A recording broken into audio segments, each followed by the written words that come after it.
Welcome to the Commercial Real Estate Academy podcast, the podcast dedicated to simplifying the commercial real estate industry for the masses. Each week, we sit down with industry experts to dissect the many facets of commercial real estate and extract valuable lessons you can apply to your business. Whether you're a new or seasoned business owner or investor, the Commercial Real Estate Academy podcast will be your go-to resource for all your commercial real estate needs. Now, here are your hosts, Raphael Collazo and Jeff Walston.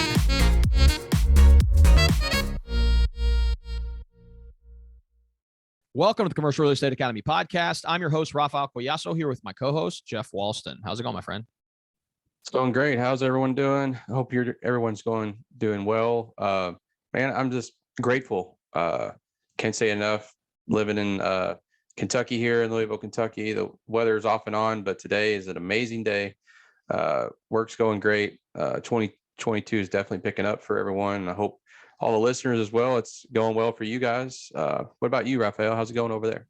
Same, man. Same. I can't complain. Even if I did complain, I don't think anyone would really care, but I bet you would. But other than that, no, but everything's going great. No, we're, as with you, I mean, I'm super blessed and thankful for all the opportunities that have come our way. And we're super thankful for all you guys and all the feedback we received from you all. And, the continued downloads and reviews that we received on the podcast. Again, it makes a huge difference in our ability to be able to, spread the message of the commercial real estate industry. And, part of today's episode, which I thought was amazing, really, and I don't say that lightly. I mean, it was a really insightful episode, and I think those individuals who are in the commercial real estate industry will gain a lot of value from this particular episode, and that's with Mark Duclos. He's actually the former president of SIOR, which is a organization focused on office and industrial real estate, as well as the president and CEO of Century Commercial out of Hartford, Connecticut.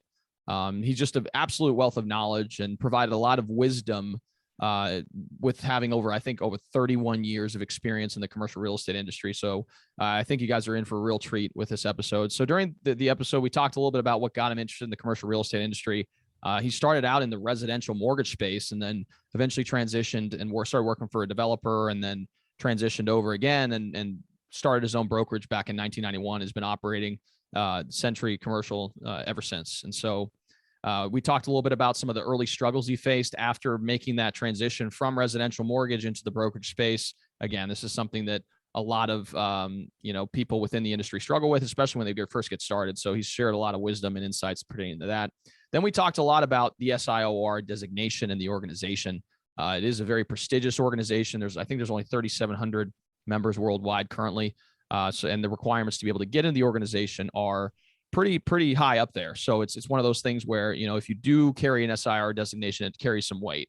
And so he talked a little bit about his experience, how it's positively impacted both his personal and professional life, because he's become close friends and with his colleagues within the organization.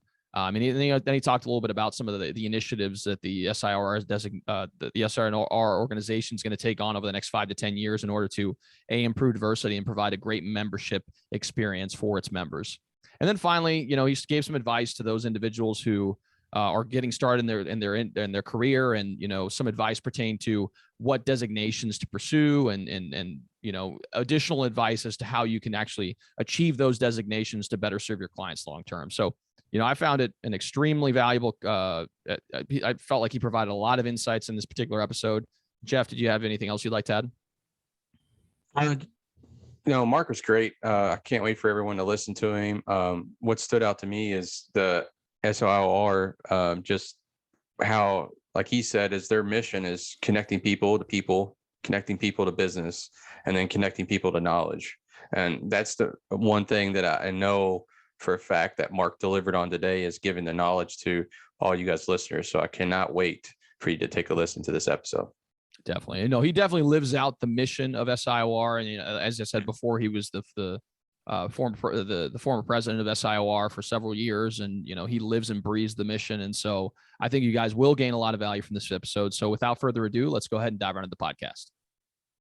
Well, hey Mark, how's it going? Doing all right. How you doing?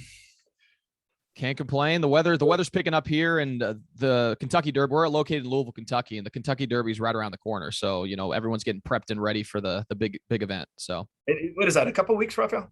Yeah, just a couple weeks away. Yeah. It's definitely the biggest event, I would say, in Louisville, for sure. I mean, and obviously we have, events leading up to it. We have Thunder over Louisville coming up, which is a big fireworks show.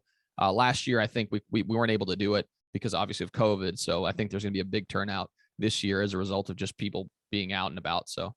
Oh, totally. Listen, I'm from Connecticut. I've got to believe it's on 25% of the people in Connecticut's bucket list, right? Is to go to the Derby. I've never been. I mean, I know people that I've met outside because I've lived in Europe and other places as well. And, everyone kind of has heard of the Kentucky Derby, especially those countries where horse racing is popular in England, and that sort of thing. Australia, they're very familiar with it as well. So it's definitely one of the big three, the races. Absolutely. So. Absolutely. Good to be here. Thanks for having me. Oh, for sure. Oh, thanks for coming on, Mark. We really appreciate you coming on. Definitely. No, and Mark, again, like we said, we're very appreciative of you coming on. We know you're extremely busy, and I know you're going to be able to provide a ton of value to the audience. But typically what we like to do when we first get started with the podcast is we like to learn a little bit more about the person that's across the table from us. So if you don't mind kind of sharing your backstory, I think that'd be awesome. Yeah, so my backstory is I'm a native of right where I'm calling from. I'm from Hartford, Connecticut. So I grew up in the suburbs of Hartford, Connecticut. Went to school up in Springfield, Massachusetts. Got out of school, became a banker, and on the mortgage lending side, the residential mortgage lending side, with every intent to get into the commercial lending side. That didn't work out. We had what we called New England banking laws back then, where you couldn't do commercial lending if you were with a New York lender. So the reality is I was with Citibank, and I said, you know what, I won't be doing lending in New England, but why don't I do brokerage? So I started off with a developer back in 1986 and worked for them for a year or two.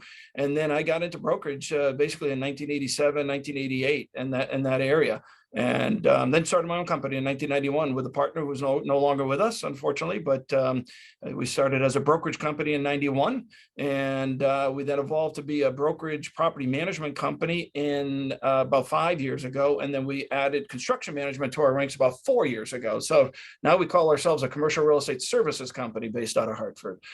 Yeah.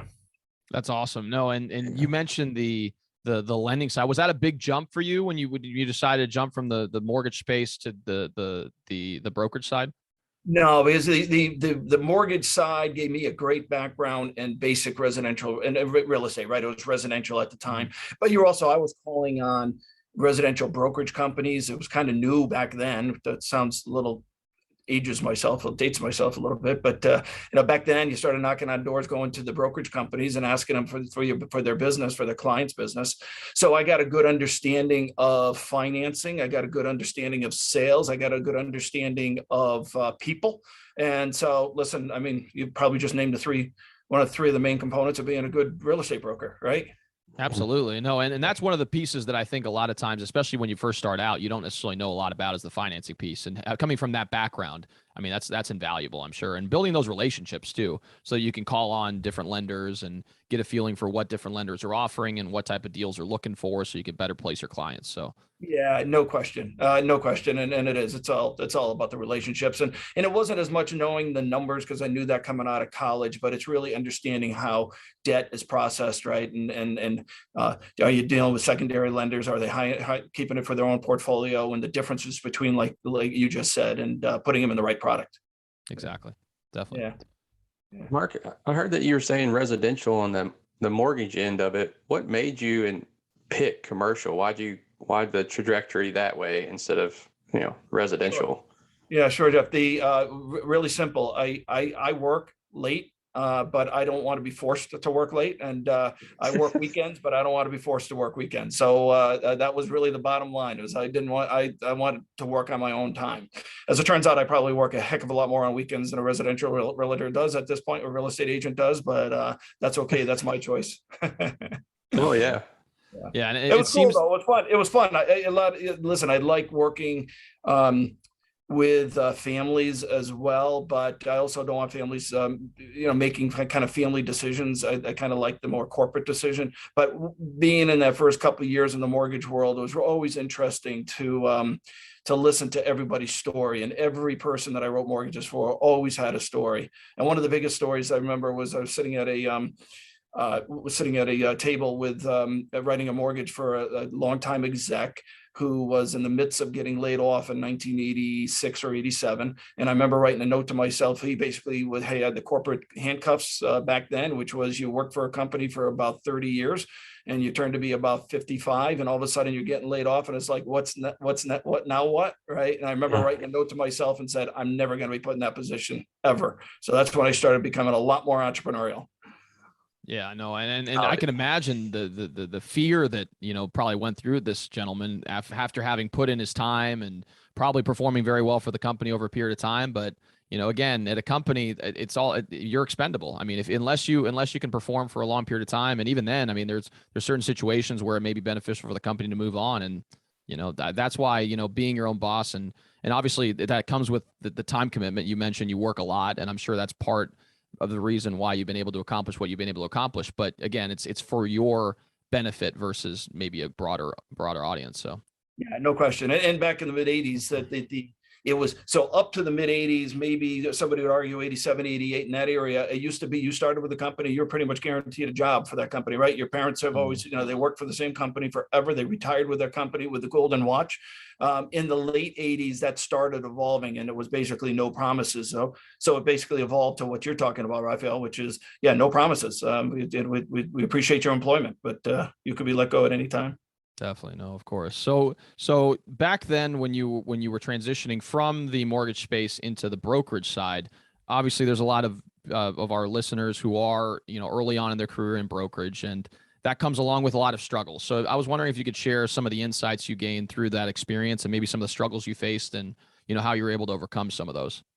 Yeah, and we pay for some of those struggles. The industry is paying for some of those struggles, right? Because we've always prided ourselves on you eat what you kill.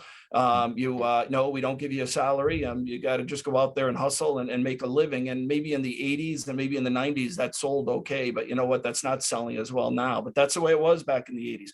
I was fortunate that I got into the business with a developer originally. And so working for that developer, I got a pretty good taste of what brokerage was all about. And I got in on a salary.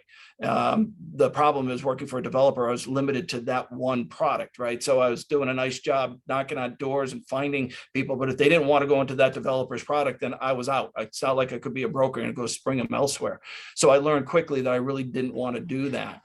And when I say we're paying for it now, I mean, right now, a lot of the younger brokers don't want to or can't afford to get into a business that they don't get paid a regular check, right? And so they've got to put it all on the line. In some cases, that's good because bottom line is they're going to hustle and try to make a living. And some of them do. Others, it kind of limits the people that we have in the industry, and it becomes kind of a single track kind of type of, it's we start creating the same people over and over, and the diversity just isn't there. So we're paying for that.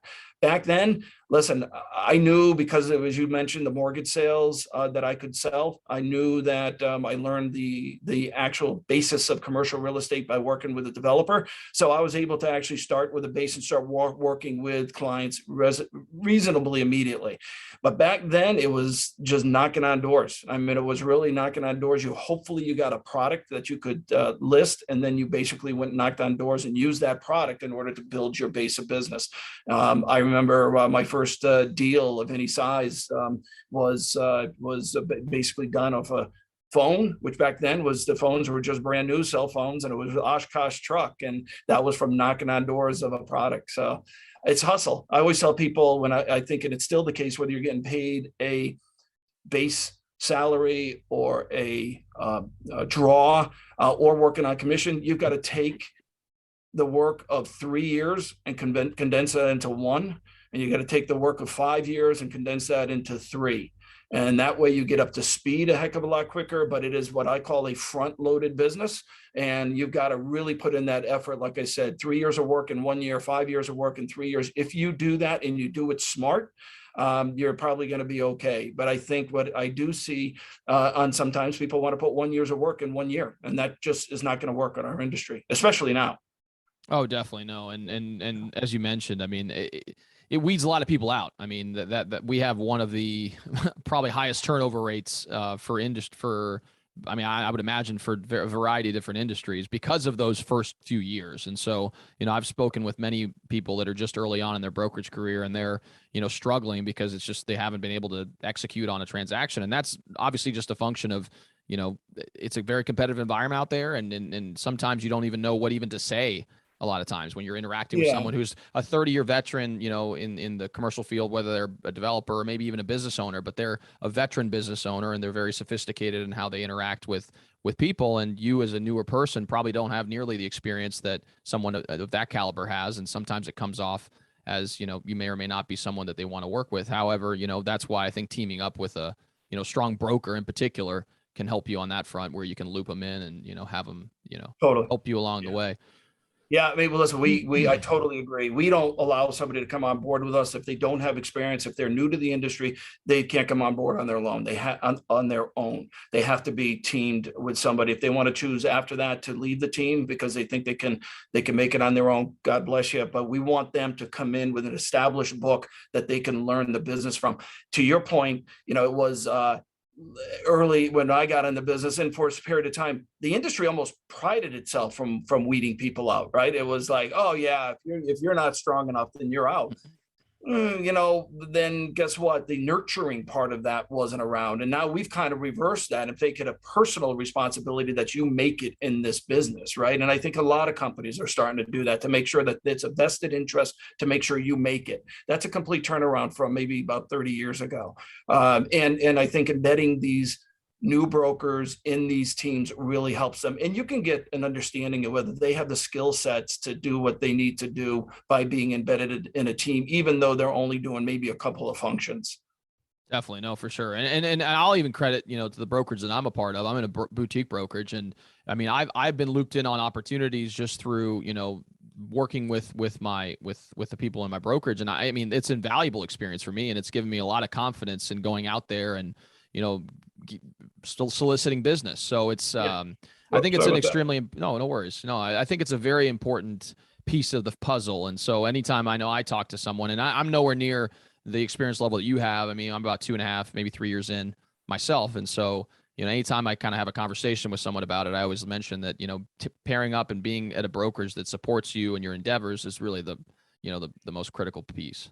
Yeah, I totally agree. And I think the brokers themselves need to deliver a heck of a lot more for what they used to. I mean, it's used to be the desk and a phone and a pencil and a pad, maybe. Right. And now it's, listen, if I'm a new agent coming into the business, I'm not only looking for the broker to support me with some leads, like you just said, but I also think they've got to be, what's your, we used to always say, does the agent have it? Like, do they have it? I can't describe what it is, but I know it when I see it. Well, they've got to be able to turn around to the broker and say, what do you have? Do you have it? And for me, it is, do you have a base of operations? Do you have a foundation, a CRM? Do you have data? Do you have a property database? Do you have a CRM? Do you have a comp database? Do you have tools that I can use in order to really maximize being successful so that it is turned in somewhat to IT, technology? Do you have the technology to help me be successful? And as I call it, the tools in the toolbox to help me do what I do. Absolutely. No, yeah. And we've had the honor of interviewing a lot of different tech companies in the commercial real estate space. And it's just amazing what's coming down the pike and how it's going to be leveraged in a variety of different capacities. So, yeah, absolutely. And I hope everybody hears that. I could tell you my travels as SIOR global president. And I just didn't travel to SIORs. I traveled all over to different places as well. And the bottom line was there are some people and some companies that are listening to that loud and clear, and there's others that are quite candidly oblivious to it. And I'm afraid for those companies that aren't establishing that technology platform in order to help their brokers be successful, because I think there's a tipping point, right? When you're actually doing that work, you're going to get to a tipping point where it's just going to grow exponentially. And we're starting to see some of those companies do that. And obviously their agents be successful because of that. Absolutely. Yeah.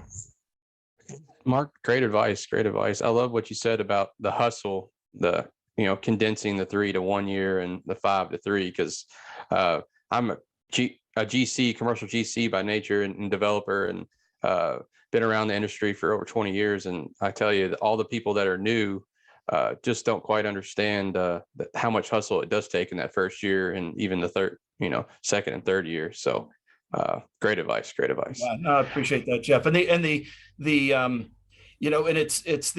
it's hustle, it's smart hustle, right? It's not just going out there and just doing whatever. And it's not just about hours, but it's a plan, it's a process. Yeah. And I think that goes back to what you were saying about picking the right brokerage for you. So that's hand in hand, because they're going to help you formulate that plan, right?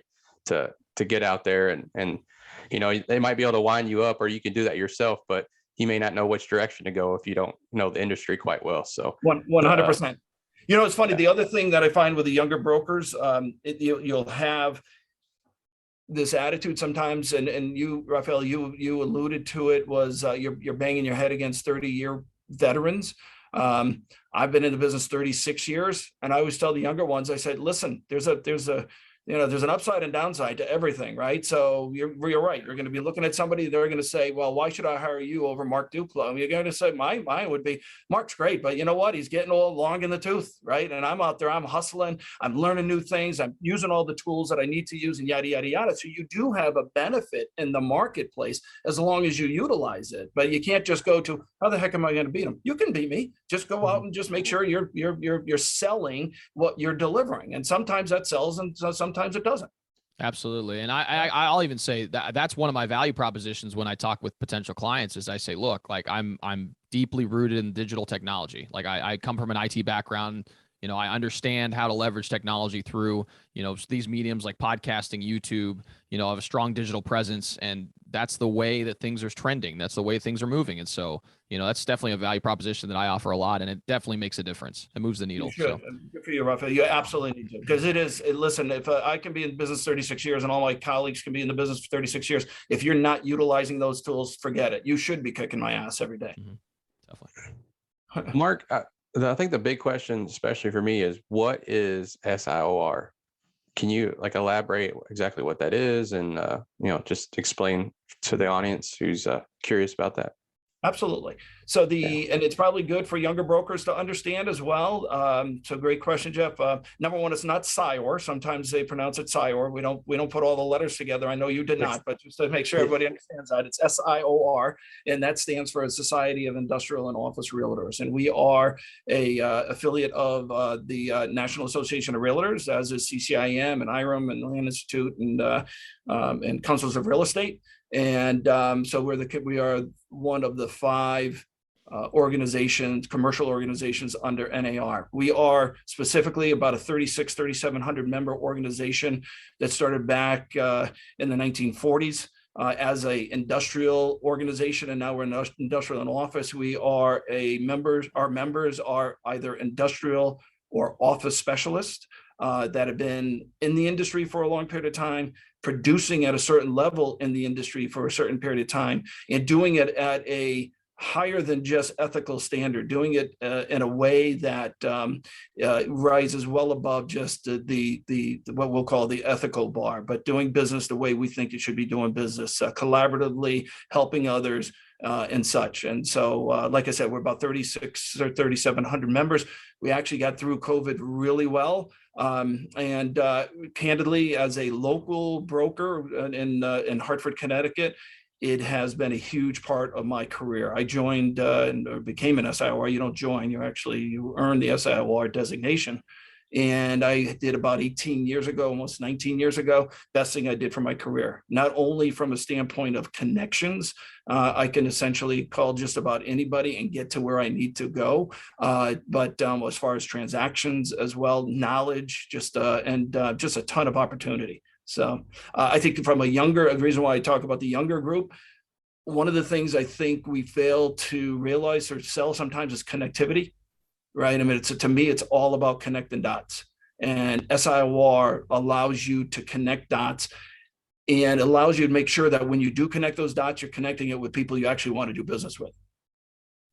Absolutely. No. And I couldn't agree more. And I think that's why it's so important to kind of educate people about these different opportunities, because, a lot of times it's not super readily available unless you're actively searching it out. And so our hope with some of these podcast episodes is we get people thinking about these opportunities so that they can consider doing them themselves as well. And another thing that you mentioned was the how the organization has impacted your personal and professional life. Could you kind of elaborate a little bit on, some of the, I guess not necessarily the tools, but the pieces of the SIOR designation and really ultimately what the organization offers that really were what made a difference in your career?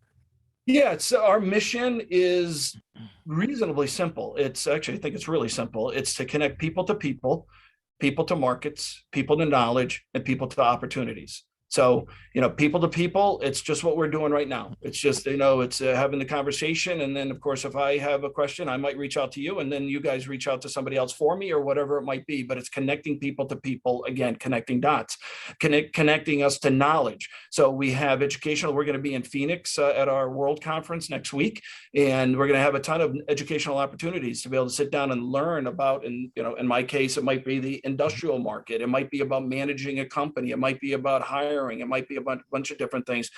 Connects us to markets. I'm going to be in Dublin in a couple of months and meeting with my buddies in Dublin and have the opportunity to extend those relationships. And of course, that means I've got clients that I can serve over in Europe. All right. Without SIOR, I couldn't do that. And I might be able to refer somebody to someone in SIOR, but in this case, I'm sorry, to Europe and to another agent or another advisor in Europe. But in this case, I'm going to refer him to a SIOR that I know, and I know will take care of him. And then that leads, of course, then to opportunities, right? Which is I've got this requirement, and guess what? Hopefully we can do a deal. All right. So it's been huge. So I can tell you my book of business is probably, and our company's book of business is probably 30% because of SIOR. It's whether it be that it's a direct referral from SIOR, or that somebody for SIOR got us to where we needed to go, or that even somebody who was a non-SIOR calling into us because because I'm an SIOR and saying, hey, listen, I got a client I need some help with. So beyond that, the pure personal relationships that have been developed, it's very difficult to describe how deep some of the relationships I have with so many different SIORs, and those are meaningful just on a personal level, whether we're doing business or not. Yeah, no, but a part of business is personal. I mean, you get to work, especially with your coworkers and your colleagues. I mean, you get to build these relationships with them, both in a business setting and a personal setting. And, the more beneficial relationships you can develop in your life, I mean, that's kind of part of the reason, in my opinion, of having a fulfilling life is you get to interact with people that are of high character, high integrity, and you have a shared mission. So 100%, Raphael. I mean, to that point, I always kind of challenge the idea of life-work balance, because what, guess to your point, they're meshing. It's making sure that, to me, it's making sure so you've got life-work balance, and just at some point in time, one takes priority of the other, but it really doesn't go away, right? I mean, the other parts of your life don't go away. The other thing is I always like, well, it's not personal, it's business. I always love that, but no, it's not business, it's personal, right? And I love that quote, because that is, to your point, that's exactly what our work at SIOR has turned into. It is a very, very personal business, and it's so much nicer to go through your day with personal relationships, and we've, it's really an organization where I can reach out to someone and just say, hey, listen, can you help me with this? There's no transactional benefit to it, economic benefit. They're just there to help you, just there to listen. That's very personal. I'm going on Friday night to a Wolfpack hockey game here in Hartford with a good friend out of Rhode Island who's an SIOR whose son is playing for the Wolfpack, and it's like, this is cool, right? Absolutely. Yeah, and just to kind of reiterate that point regarding work-life balance, Jeff Bezos once referenced the work-life. It's not work-life balance, it's work-life harmony. So there's going to be periods in your life where there's ebbs and flows. Like there's going to be periods where, let's say you're starting in your career and you're working your tail off and doing what you need to do to build a book of business. And there's going to be times in your life where, maybe family takes priority. And then there's going to be times where, it just ebbs and flows over time. And so I think that that's a more healthy way to look at the work life than is work-life balance, because I think that, that's just the better approach. I love that. I've never heard that, actually. So I love these things, because you learn as much as you give. So that's pretty cool. I'll be using that. Definitely. Yeah. Well, Mark, I think the biggest question for me would be the SIOR and the mission. You guys went through the pandemic and everything, and we're kind of seeing, the ending to that. So what is the organization's goal 5 to 10 years from now? Have you guys changed that goal from the previous years, or have you created a new one? Can you elaborate on that? Well, listen, we went through some changes during COVID. I wouldn't say that. I mean, I don't think we were broken, certainly going into COVID at all. But getting out of COVID, we were hyper focused. COVID allowed us the opportunity to take a step back in March of 2020 and take a look at ourselves and make sure that we were actually executing the mission that we said we were supposed to be executing. And the answer is we were, but we weren't. All right, we weren't doing it 100%.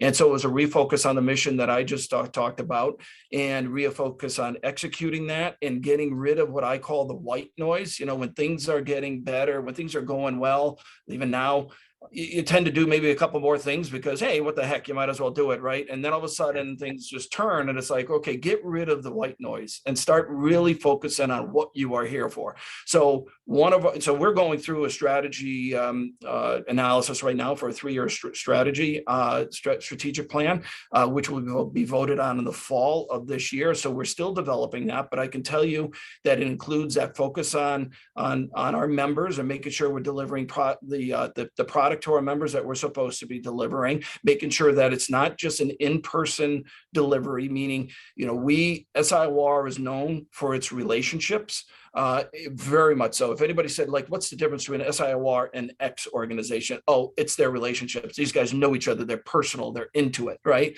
But those are based on in-person events. And of course, when March of 2020 came around, we didn't have in-person events. So where we were very weak was on the digital side, not only Zoom, which everybody was weak on, digital content, as well as social media. So we have an entire commitment to that side of what I call the other half of the toolbox, the in-person, and the other half is the digital delivery, and making sure that that's working at full tilt. Diversity is a huge one. That will absolutely be on us. So on our strategic plan.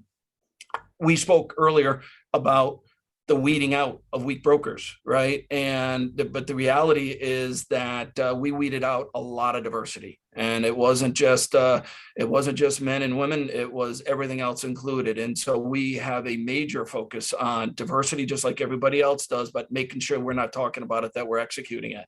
And we believe that our social media and those things are going to really help us do that. Got to take a look at the compensation, the way our industry does compensation, and we hopefully start changing that a little bit, and being a larger voice to the industry. SIOR has been quiet when it comes to speaking out on issues of our industry. We usually leave that up to National Association of Realtors, and we generally still will, but we want our voice to be heard when there are big issues out there and taking positions and being able to be a part of the solution. So I would say those are some of the highlights. Our membership value is right there, and so we're going to keep driving that. That's awesome. No, and I'll echo on the diversity piece, and that's something that we've tried to make a little bit more of a commitment towards on the podcast, is trying to bring in different voices from a variety of different backgrounds, colors, and creeds, to give people an example of the fact that the people of diverse backgrounds and creeds can operate within this industry. And I think the compensation piece that you address is extremely important, in particular for those individuals who don't come from, privileged social economic backgrounds. I think sometimes, in the first year or two, when you're not really making a lot of money, if you don't have the support in some capacity, it can weed out a lot of people. And so I think that, those efforts in particular, I think could be of value for the organization. And if I feel like as an industry, if we do commit in that direction, I think it will improve the diversity in the ranks for sure. So. Yeah, you're absolutely right. Really well said. Listen, I think we are what we eat, right? And so it's a lot easier when I'm out there shaking hands and going to networking and developing relationships. You generally are going to gravitate sometimes to another white male, right? And let's face it, we're a white male industry that fortunately is changing, but we need to step outside our comfort zone and make sure that we are shaking hands with people other than just white males. And that's not to negate the value of the white male, the traditional person in our industry. I think we have to make sure that we have a university program with SIOR, and we you are what you eat. Many of our universities that we have relationships with are privileged universities. And so we are reaching out now to the less than privileged universities, not the prototype that have real estate schools, but introducing the concept of real estate to other universities and colleges. I know when I went to college, commercial real estate wasn't even on the radar. I mean, I didn't know what the heck commercial real estate was until 2 years out of school. That's not something, and I came from a blue collar background. So we need to make sure that the people like me and even less privileged, because I felt I was pretty privileged, understand what the commercial real estate opportunity is. And then as we go, give them a helping hand, right? Help them up. And yeah, okay, maybe you can't pay that person traditionally a salary, pay them a salary, right? And if you lose it, that's okay. You know what? There's lessons in there, and do it again. Just figure it out. Yeah. And I think the efforts that you guys are doing digitally are going to help immensely. I mean, I can't tell you how many people have reached out to just me through the YouTube, and I know Jeff as well, through the YouTube content we're creating and everything else. And it's kind of opening their minds to, new content. I mean, the new generation of individuals that are leveraging social media in particular to an extreme. I mean, that's how a lot of people learn stuff. I can't tell you how many times I go to YouTube. If I want to figure something out, I'll just type it in the search bar and watch a video on it. So, if someone hears someone talking about commercial real estate and they go to YouTube or, Facebook or TikTok or whatever, and they look up commercial real estate in these search engines, whatever comes up is something that they consume and they process. And so, I think your efforts in particular, pushing content on these mediums will help a lot, because it at least open people's minds to the opportunity. And then whether or not they want to take it is up to them. Yeah, great point. Agreed. And we are definitely behind. We were behind on that social media side, and to your point, that's what you're using as a selling point when you go out there, right? Your social media, your technology, those kind of things, and we weren't, but we are now. That's awesome. No, I think it's going to make a huge impact long term. Really. Yeah. Agreed. So another thing is what advice would you give to those who are interested in pursuing a certain designation within commercial real estate? Yeah. Like how would they decide? Because I know there's so many facets of commercial real estate. So how would, I guess a young agent coming in under your wing, how would you help them and guide them to a designation?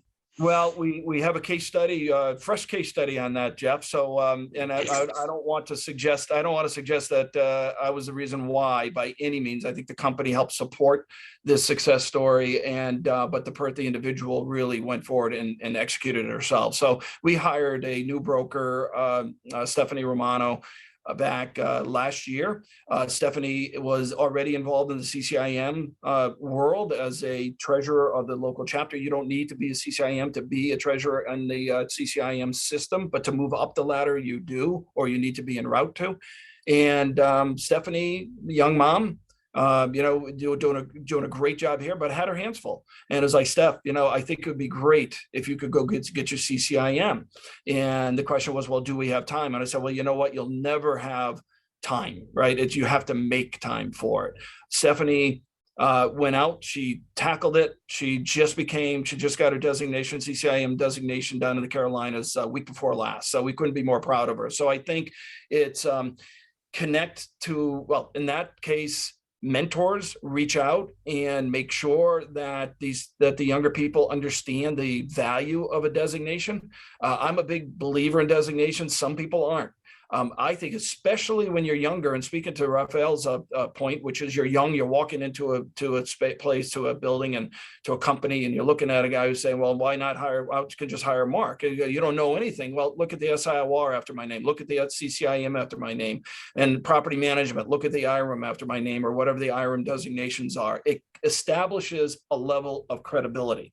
So I would give any advice for the younger brokers, if they're serious about their trade, if they're serious about what they want to do, work on a designation, because not only does it give you instant credibility today, it's going to give you credibility down the line. And that's not going to be that people look at you and say, genius. Oh, you got a SIOR, genius. No, it's going to say they at least have a certain level of value that was measured. And so it's not just your name, you got the designation after it. And I think that's huge. Later in your career, because of your establishment with CCIM, and just using CCIM and SIOR as an example, we talked about connections. You want to be a local company at Century, you want to be a local broker at Century Commercial in Hartford, great. Just keep doing what you're doing. And there's nothing wrong with that.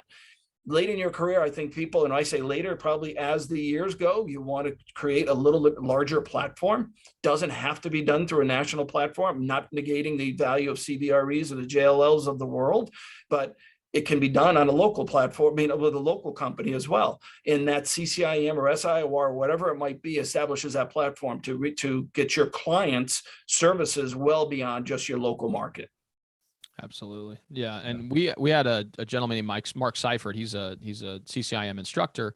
And he invests with a fund in office buildings across the country. And he referenced the network of CCIM and how he's done deals with people in other markets that have brought him opportunities because of his affiliation with CCIM, and they just so happen to be a CCIM as well. So that credibility and that camaraderie that's built through the organization, can translate to opportunities on the investing side if that's what you want to do, or on the brokerage end if they refer business back and forth as well. So absolutely, and I think, Raphael, the other point on the to that is you don't necessarily need to have the designation in order to be involved in your local chapter, right? So you can actually be a guest in a local chapter and go without having the designation. Obviously, what they want you to become a designee. There's also designation type of organizations, your commercial real estate for women, those type of organizations, NAIOP, those kinds, get involved, again, establish connections. Listen to Raphael, SIOR and CCIM established a great connection, councils of real estate as well, and crew, and all of these, a lot of them, they're playing together in the same sandbox. And you want to start getting instant credibility, instant connections in the marketplace, just get involved, get out there. And the designation, like a Stephanie Romano, who's a poster child for us for success, it didn't take the time to get your designation if that's what you want, which I would strongly suggest. Absolutely. Great advice. Yeah. So, well, we just greatly appreciate your time for coming on the podcast. I know we gained a lot of value from the conversation. What we typically like to do at the end of near the end of the podcast episode is to ask a few questions. One being, we're all voracious readers. I know Jeff is, I am, and our audience is as well. So we like to ask, what was the most impactful book that you've ever read? And it doesn't necessarily have to be commercial real estate related. We've had people talk about a variety of different books. So, but if you would like to share that, I think that'd be awesome. Yeah, so I am not a voracious reader of books. I'm a voracious reader of periodicals and news and that stuff. A committed Wall Street Journal reader. But the two most impactful in my career, I'll give you two. I'll give you three. Good to Great. Never Eat Alone.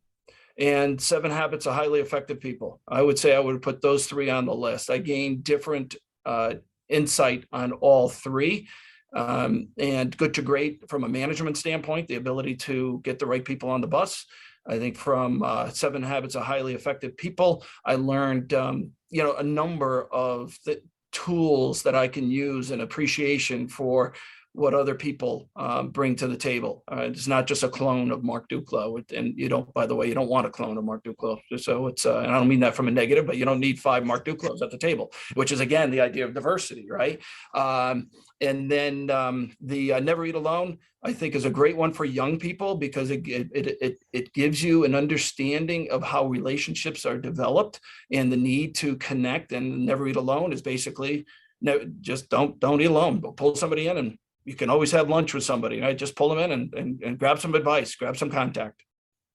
Absolutely. And I mean, obviously in the brokerage space, it's part of the business, but even outside of it, I mean, if you're in any type of, industry, regardless, in my opinion, it's important to build your network. And, I make a commitment to grab coffee with at least 1 or 2 people a week, whether that's in my industry or, potential clients or whatever else, right? Just getting together face to face in particular, it makes a huge difference in how people interact with you, right? The trust factor is built much more seamlessly in a face to face interaction than it is in a digital format even. And I know people were saying, Zoom and everything else is here to stay, and we can transact business via Zoom. And although this is great, I would imagine it'd be even better to have sit down, have a cup of coffee, and just kind of have that more personal interaction and touch. So 100%. Listen, Zoom is a tool in a toolbox, right? And everybody wants to, everybody's knee jerk is to throw that tool out of the toolbox. It's like timeout. No, it's a tool in the toolbox. It's not just like any other tool. It's not supposed to be used all the time, but it is a valuable tool. Listen, we wouldn't be doing this if it wasn't for Zoom, correct? So exactly. The other thing I would say, just as a quick beat, when we're talking about young people, as we talk about what we just did, I think it's just that rather than telling people all the time with what you're all about and who you are and how you can be so great for them, take a step back and learn, be a lifetime learner, be inquisitive, ask questions, and that creates this kind of conversation. You talked about how you learned from me. I learned from you guys today. It's just, it's exchange of knowledge. That's not a one-way street. It's a two-way street. And I think a couple of those books also teach you that too, but keep all the tools in the toolbox because you're going to need them at some point in time. Although you could probably throw out your Rolodex. That might be time to throw out the Rolodex. Hey, it may be worse. It may be worth something someday. I mean, you see some of these like basketball cards. So maybe if you keep yours around long enough, it'll be worth something. That is true. Well, Mark, I really appreciate. We did both gain a lot of value on this. And one of the other questions that we like to say is we have a CRE treasure chest, which is a repository of PDFs or videos or any type of educational content. It can even be a case study that people give to us so we can give to our listeners. So our ask today is, what are you willing to give to that? Well, listen, personally, if I throw out there all the time, if you have any individual questions, you want any kind of content, and feel free to reach out to me directly. I am more than happy to point you in the direction for the content that you're looking for, just as you both can do as well. But I'm open, call me if you have any other questions, call me. As far as SIOR content's concerned, SIOR.com has a lot of content on it that you can avail yourself to. Also explains, obviously, a little more about SIOR and who we are. So I would give those two resources. I know I, from a day-to-day standpoint, use Wall Street Journal. As I said, I use BizNow. I think BizNow and Commercial Real Estate News and those kind of periodicals, just to name a couple, because there are so many others. I'm religiously on my Feedly, and so I make sure that I always stock that with a bunch of content. But again, rather than a ramble, just feel free to reach out to me, and I would use SIOR.com. Absolutely. No, and I know, I'm sure people will leverage your ask. So I think that you'll definitely be receiving some feedback from the audience, and I know they'll be thankful for the value that you provided them today. As far as people wanting to get in contact with you, we could put your contact information in the show description as well. But if you don't mind, kind of illustrating to the audience or anything, I think that'd be awesome. Absolutely. So to reach me, you can see my name, I think, on the screen. It's Mark, it's Duclos, DUCLOS at SENTRY commercial.com. Again, Duclos at centurycommercial.com. Phone number is 860-983-5630. Website is centurycommercial.com. Awesome. Yeah. And like I said before, if you guys are listening to this in a podcast format, it's going to be in the description below. Or if you guys are watching this on YouTube, it will also be in the description below. So feel free to take advantage and reach out to Mark. I know he's a, super giving and great individual, and I'm sure he'll be able to answer any questions you guys have. So again, Mark, go ahead. There's one thing. Yeah. Best to reach me by phone.